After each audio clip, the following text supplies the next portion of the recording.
Want to cancel a Tesco grocery or Click+Collect order through the app? As of October 2025, it's straightforward if your order hasn't been processed yet. Open the Tesco app on your iOS or Android device. Navigate to My Orders in the app menu. Select the order you wish to cancel. Tap the Cancel Order button. For grocery deliveries, you generally have up to 2 hours before your scheduled delivery slot to cancel.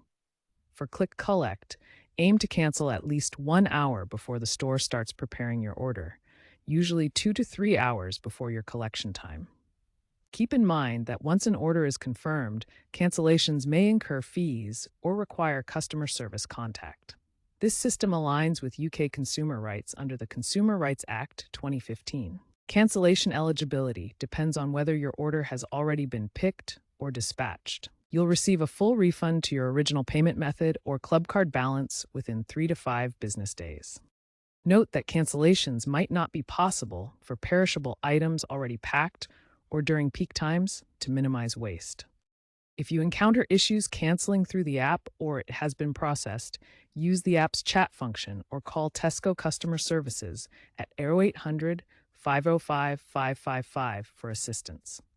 Also, be aware that frequent cancellations could potentially lead to future fees as Tesco focuses on sustainability.